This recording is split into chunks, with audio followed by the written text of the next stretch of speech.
अपना RHF online classes में।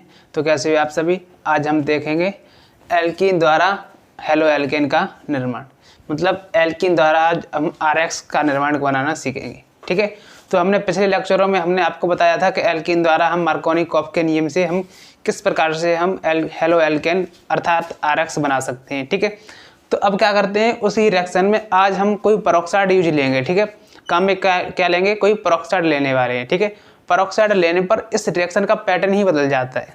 क्या, जो रिएक्शन ये होनी चाहिए थी वो रिएक्शन नहीं होती है। ठीक है, जहाँ पर H जुड़ना चाहिए वहाँ H नहीं जुड़ता, जहाँ Br जुड़ना चाहिए वहाँ Br नहीं जुड़ता। ठीक है, तो क्या करते हैं, यहाँ पेरोक्साइड लेते हैं कोई। ठीक है, तो अब क्या है, जैसे हमने आपको मार्कोनी-कॉफ का नियम बताया, उसी प्रकार इसी रिएक्शन में अगर आप कोई ऑक्साइड लेंगे तो यहाँ पर कौन सा रूल लगेगा वो देखेंगे। ठीक है, यहाँ पर उस रिएक्शन का क्या हो जाता है, ठीक उल्टा हो जाता है। वहाँ पर मार्कोनी-कॉफ लगता है तो यहाँ पर प्रत मार्कोनी-कॉफ लग जाएगा। ठीक है, क्या लग जाएगा, प्रत मार्कोनी-कॉफ। तो देखिए प्रत मार्कोनी-कॉफ क्या होता है। प्रत मार्कोनी-कॉफ,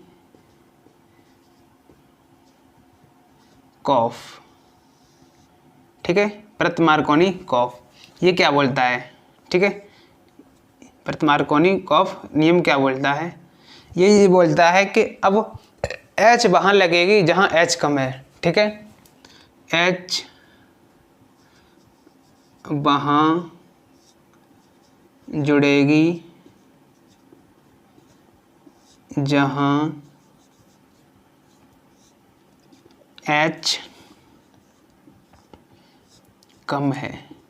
ठीक है, और Br वहाँ जुड़ेगी जहाँ H ज़्यादा है। ठीक है, ये बोलता है मार्कोनी-कॉफ का नियम। H वहाँ जुड़ेगी जहाँ H कैसी है, कम हो, और Br वहाँ जुड़ेगी जहाँ H कैसी हो, ज़्यादा हो। बस यही सिंपल प्रत मार्कोनी-कॉफ का नियम है। ठीक है, और मार्कोनी-कॉफ का नियम क्या बोलता है कि H वहाँ जुड़ेगी जहाँ H ज़्यादा हो, Br वहाँ जुड़ेगी जहाँ H कम हो। इसका ठीक उल्टा हो जाएगा, उल्टा मतलब प्रत मार्कोनी-कॉफ। ठीक है, अब देखिए, अब यहाँ पर जोड़िए। ठीक है, तो यहाँ पर क्या, इस कार्बन और इस कार्बन के बीच क्या डबल बॉन्ड है, क्योंकि तभी तो एल्कीन बनेगा। जब कार्बन कार्बन के बीच क्या हो, डबल बॉन्ड हो, तभी तो एल्कीन बनता है। तो यहाँ पर ये रिएक्शन में क्या है, रिएक्शन का मतलब ही क्या होता है, पुराने बॉन्ड टूटते हैं और नए बॉन्ड बनते हैं। इसी तो क्या कहते हैं, अभिक्रिया बनती है। अगर पुराने बॉन्ड टूटे ही नहीं और नए बॉन्ड जुड़े ही नहीं तो अभिक्रिया क्या होगी, कुछ नहीं होगी। ठीक है, तो यहाँ पर क्या होगी, ये वाला बॉन्ड टूटेगा, कार्बन कार्बन के बीच इसमें से कोई एक बॉन्ड टूटेगा और नया बॉन्ड जुड़ेगा। ठीक है, तो यहाँ पर देखिए ये क्या बोलता है कि H वहाँ जुड़ेगा जाकर जहाँ H कैसी है, कम है। तो इस कार्बन और इस वाले कार्बन के बीच, इस कार्बन और इस वाले कार्बन के बीच कौन सी इन दोनों से जो H जुड़ी है वो कौन ज़्यादा है कौन कम है, तो हमें तो ये कम लग रही है। ठीक है, तो अभी H कहाँ जुड़ेगा, यहाँ पर, और Br कहाँ जुड़ जाएगा, यहाँ पर। ठीक है, तो ये इसका क्या होगा, बॉन्ड टूटेगा, नए बॉन्ड बनेंगे। ठीक है, तो यहाँ पर जुड़े हो जाएगा CH2CH, ये बॉन्ड टूटेगा, इसकी एक बैलेंस खाली, इसकी एक बैलेंस खाली। ठीक है, तो यहाँ पर CH2 है और इसकी एक खाली। ठीक है, अब ये H कहाँ लगेगा जाकर, जहाँ H कैसी है, कम, तो यहाँ लगा देंगे H। ये Br कहाँ लगेगा जाकर, जहाँ H कैसी है, ज़्यादा, तो हम यहाँ लगा देंगे Br। सिंपल, यही है प्रत मार्कोनी-कॉफ का नियम, और इसी मार्कोनी-कॉफ के नियम के अनुसार हम ये रिएक्शन कर पाते। ठीक है, तो अब हम देखेंगे इसकी रिएक्शन क्या है। ठीक है, इसकी रिएक्शन तो देख ही ली, सॉरी, अब इसकी देखेंगे क्रिया विधि क्या है। ठीक है, क्रिया विधि, क्रिया विधि देखने वाले। ठीक है, इसके क्रिया विधि में हम लोग क्या करते हैं कि कोई पेरोक्साइड लेते हैं। देखो क्या लिया हमने, पेरोक्साइड लिया है। इस रिएक्शन और पेरोक्साइड होता क्या है इसे देखिए। ठीक है, जब दो ऑक्सीजन आपस में जुड़े हों इस प्रकार से, तो इसे कहते हैं पर ऑक्साइड। क्लियर? क्या बोलते हैं इसे? पर ऑक्साइड बोलते हैं। अगर इन्हीं ऑक्सीजन से अगर कोई हम लगा दें सोडियम तो इसे बोलेंगे सोडियम पर ऑक्साइड। अगर हम यहाँ पर लगा दें पोटेशियम के पोटेशियम पर ऑक्साइड, कैल्शियम पर ऑक्साइड, मतलब जो यहाँ लग जाएगा वो उसी का क्या बन जाएगा? पर ऑक्साइड बन जाएगा। ठीक है, तो इस रिएक्शन को, इसकी क्रियाविधि को समझने के लिए हम यहाँ बेंजोइल पर ऑक्साइड लेते हैं। क्या लेते हैं? बेंजोइल पर ऑक्साइड। तो ये किस प्रकार से होता है?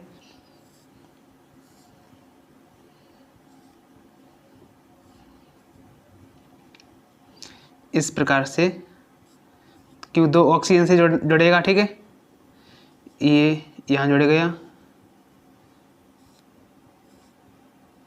ये यहाँ जुड़ गया। ठीक है, इसमें बेंजीन ले रहे हैं। ठीक है,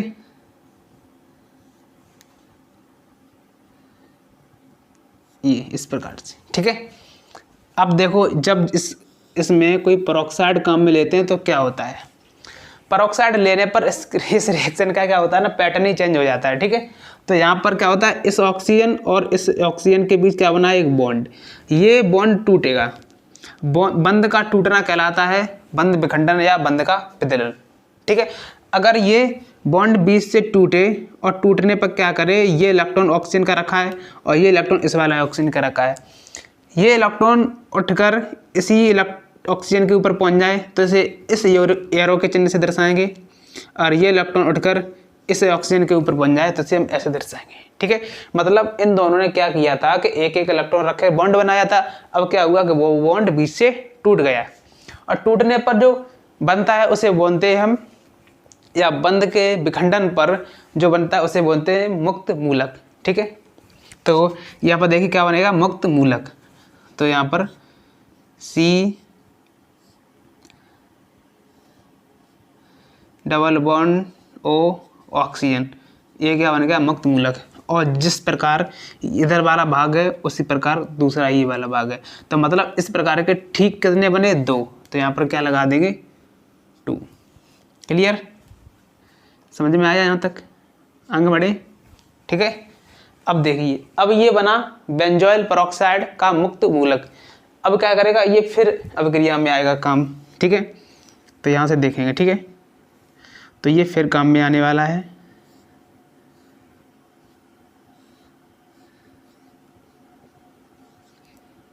इस प्रकार से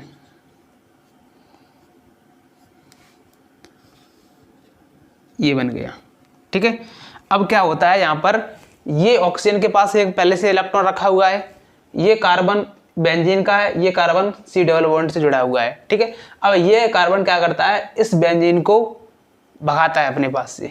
ठीक है, क्या करता है? यहाँ से अलग करता है। तो अलग करेगा तो अलग किस प्रकार से करेगा? क्योंकि जब साझेदारी हुई है इलेक्ट्रॉनों की, अगर यहाँ से बॉन्ड टूट जाए तो अलग अलग हो जाएंगे। ठीक है, तो अब ये क्या करेगा? इलेक्ट्रॉन को, अपने इलेक्ट्रॉन को उठाकर ये कहेगा अभी मैं इलेक्ट्रॉन को अब यहाँ रखने वाला हूँ। ठीक है, और ये ऑक्सीजन कहेगी अपना इलेक्ट्रॉन यहाँ रखेंगे। जब 2 इलेक्ट्रॉन आपस में मिले, ठीक है, जब दो इलेक्ट्रॉन आपस में साझेदारी से मिले तो वहाँ पर क्या बनता है? एक बॉन्ड बन जाएगा। तो यहाँ पर क्या बन जाएगा? एक बॉन्ड बन जाएगा। क्या बन जाएगा? एक बॉन्ड बन जाएगा। अगर यहाँ बॉन्ड बन जाएगा तो इस कार्बन कितने बॉन्ड हो जाएंगे? 5। तो यहाँ से क्या होगा? ये टूट जाएगा। ठीक है, तो यहाँ पर बन जाता है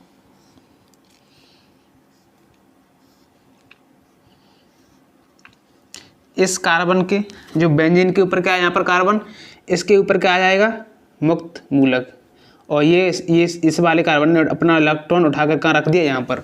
ठीक है, तो ये बन जाएगा बेंजीन का मुक्त मूलक, प्लस ये कार्बन तो जुड़ा ही है इस ऑक्सीजन से,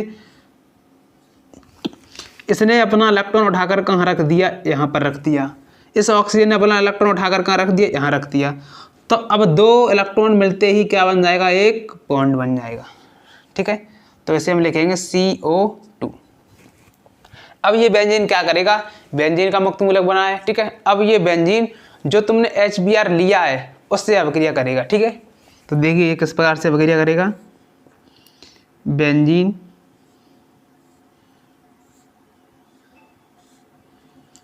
का मुक्त मूलक प्लस HBr। HBr में क्या, यहाँ से फिर बंध का विदलन होगा, ठीक है।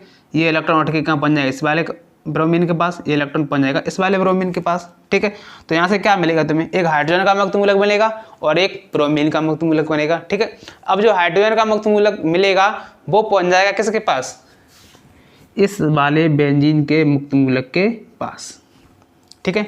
तो इस वाले मुक्त मूलक के पास पहुँच जाएगा तो इससे जुड़ जाएगा, इस प्रकार से देखिए, ठीक है।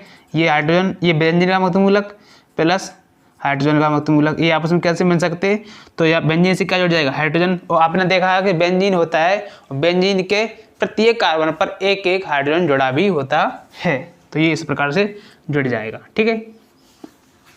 तो यहाँ पर क्या बन जाएगा, बेंजीन पर हाइड्रोजन प्लस एक ब्रोमीन का मुक्त मूलक बन के बाहर निकल जाएगा, ठीक है। ये यहाँ तक समझ में आया आप लोगों को, ठीक है। तो अब क्या करेंगे, ये बेंजीन, जो बेंजीन बना, ठीक है, बेंजीन पूरी बन गई, ठीक है। क्यों, यहाँ पर एक हाइड्रोजन की कमी थी, वो हाइड्रोजन की कमी किसने पूरी करी, HBr ने, जो H का डॉट और Br का डॉट बनकर अलग अलग लिख रहे थे, ठीक है। अब ये इससे जुड़ गई तो बेंजीन बन चुकी है, ठीक है, यह बन चुकी है बेंजीन, ये बन चुकी है ब्रोमीन का मुक्त मूलक। अब ये ब्रोमीन का मुक्त मूलक अवक्रिया में फिर से आएगा, ठीक है। देखिए किस प्रकार से आएगा, अब ये अवक्रिया रिएक्ट करेगा एल्कीन से, तो यहाँ पर क्या लिया, CH3 CH2 CH double bond CH2 plus bromine का मुक्त मूलक, ठीक है। अब यहाँ पर क्या होगा, ब्रोमीन के पास एक इलेक्ट्रॉन है, ठीक है, वो पहुँचा एल्कीन के पास, तो एल्कीन के पास क्या डबल बॉन्ड बना हुआ है, तो जब तक बॉन्ड टूटेगा नहीं तब तक अभिक्रिया होगी कैसे, ठीक है। तो यहाँ पर क्या होगा, ये वाले इन दोनों के बीच के जो कार्बन कार्बन लिए हैं आपने, तो इन दोनों से क्या टूटेगा, इन दोनों से किसी एक का बॉन्ड टूटेगा, ठीक है। तो हो सकता है ये वाला बॉन्ड टूटे, ठीक है, ये वाला, और यहाँ पर तुम्हें तो पता है ये अभिक्रिया कैसे मुक्त मूलक है, तो ये इलेक्ट्रॉन उठकर कहाँ पहुँच जाएगा, यहाँ पर। हो सकता है ये इलेक्ट्रॉन यहाँ पहुँच जाए, ठीक है। हो सकता है क्या, नहीं ये होगा ही, ठीक है, यहाँ से बॉन्ड टूटेगा, ये इस पर पहुँच जाएगा, ये बॉन्ड टूटेगा, ये इसका इलेक्ट्रॉन ये बचा इधर, ये पहुँच जाएगा इस वाले कार्बन पर, ठीक है।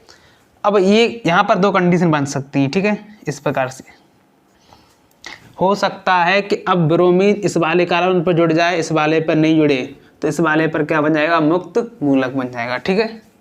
तो CH3 CH2 CH dot CH2Br, clear. मान लीजिए ये ब्रोमीन किस वाले से जुड़ गई, इस वाले कार्बन से जुड़ गई, तो इस वाले के पास अभी भी एक इलेक्ट्रॉन खाली है, वो इलेक्ट्रॉन कार्बन के ऊपर उपस्थित है, तो वो कहलाएगा कार्बन का मुक्त मूलक, ठीक है। अब क्या हो सकता है इसी अभिक्रिया में, ठीक है, हो सकता है बेंजीन ब्रोमीन इस वाले कार्बन से जुड़ जाए, तो क्या बनेगा, CH3 CH2 CHBr और CH2 है, ठीक है, CH2 का मुक्त मूलक। अब आप एक बात समझिए, यहाँ पर क्या बने, यहाँ दो प्रोडक्ट बने, एक पहला ये, दूसरा ये, ठीक है, इसे पहले ये, दूसरा।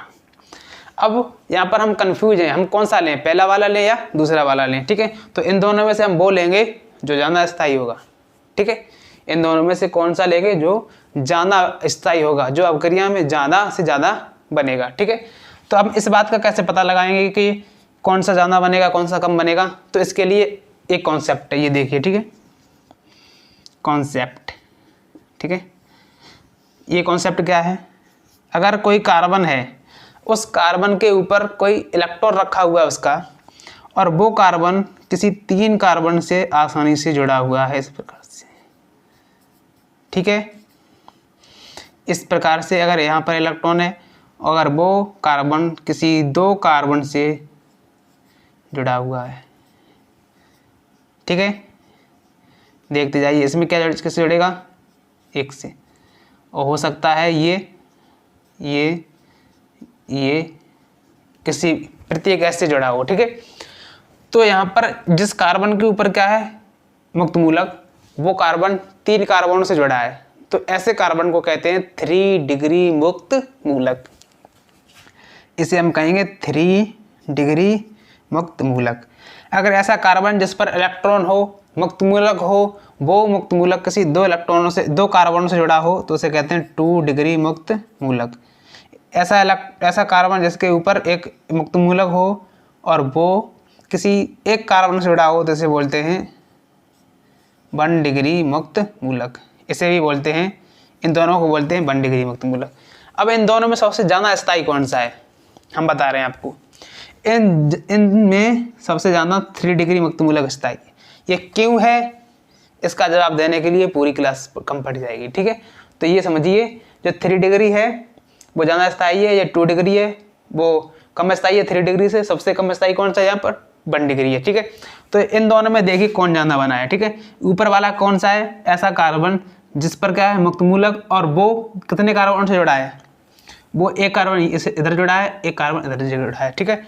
तो ऊपर वाला कौन सा कहलाएगा, 2 डिग्री मुक्त मूलक, ठीक है, समझ गए। अब यहाँ देखिए, इस कार्बन के ऊपर क्या मुक्त मूलक, और ये कार्बन एक कार्बन से जुड़ा है, तो ये कहलाएगा 1 डिग्री मुक्त मूलक। क्लियर।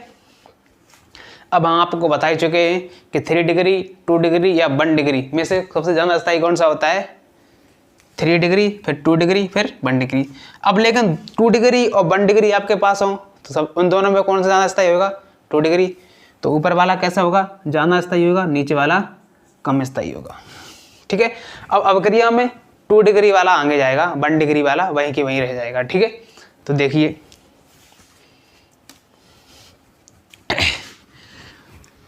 ठीक है, समझ में आ रही है आपके, ठीक है। समझ में आए तो कमेंट करें, ठीक है। अब देखिए यहाँ से, अब यहाँ पर कौन सा स्थायी है, 2 डिग्री, तो यहाँ पर लेंगे 2 डिग्री, CH3 CH2 CH, इस वाले कार्बन पर क्या है, और CH2Br।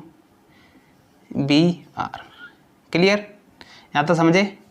ये कौन सा है, 2 डिग्री, 2 डिग्री कार्ब मुक्त मूलक, सॉरी 2 डिग्री का है मुक्त मूलक ये, ठीक है। अब क्या करेगा, ये फिर से अब क्रिया करेगा HBr से, मोस्ट बात इंपॉर्टेंट बात, ठीक है। ये फिर से कैसे क्रिया करेगा, HBr से। तो H और Br के बीच से फिर से बंध का विदलन होगा, ठीक है। और बंध का विदलन होने पर क्या होता है, इलेक्ट्रॉन जिसका है उसके पास पहुंच जाता है। ये बन जाएगा हाइड्रोजन का मुक्त मूलक, और एक बन जाएगा ब्रोमीन का मुक्त मूलक, ठीक है। अब ये हाइड्रोजन का मुक्त मूलक आकर चिपक जाएगा इस वाले कार्बन के पास। देखिए क्या होगा यहाँ से,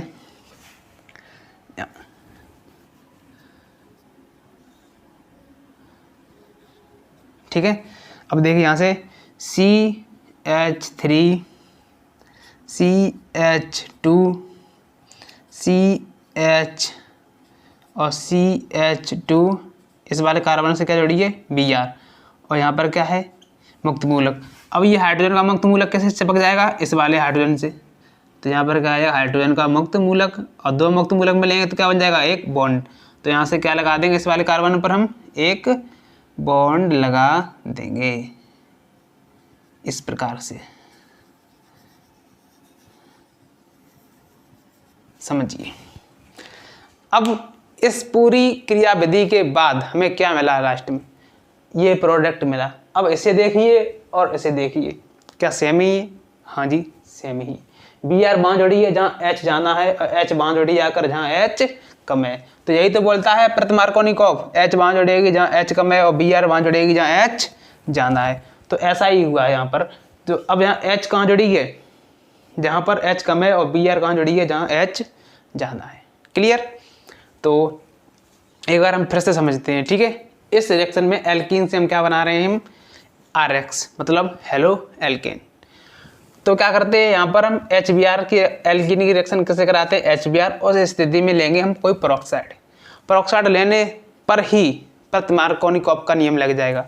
प्रथमार्कोनिकॉफ क्या बोलता है कि H, समझ ही रहे हो कौन जाएगा, H वहाँ जुड़ेगी जहाँ H कम है और Br वहाँ जुड़ेगी जहाँ H ज़्यादा है।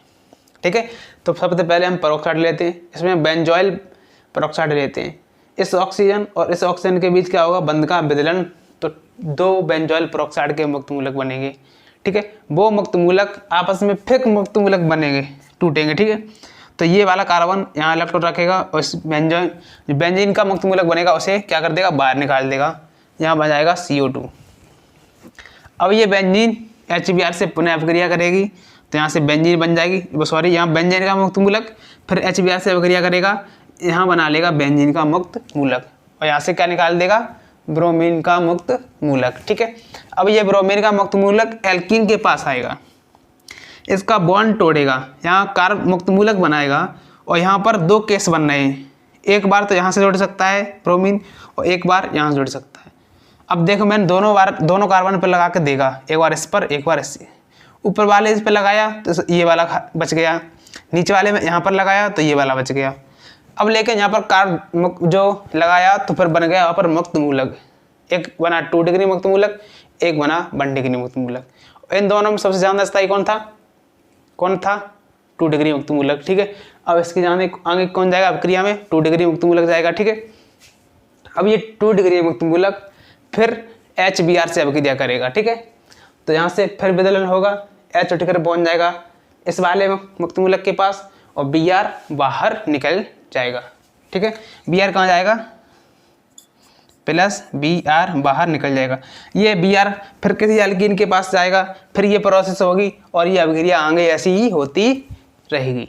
ठीक है, तो आशा है आपने जो ये क्रिया विधि समझी वो अच्छी से समझ में आ चुकी होगी, और वीडियो अच्छी लगी तो वीडियो को लाइक शेयर कमेंट जरूर करें और चैनल को सब्सक्राइब जरूर करें, और ऐसी वीडियो को पाने के लिए हमें फॉलो करें। ठीक है, और ये अपक्रिया को ध्यान से समझें। ठीक है, तो वीडियो देखने के लिए धन्यवाद।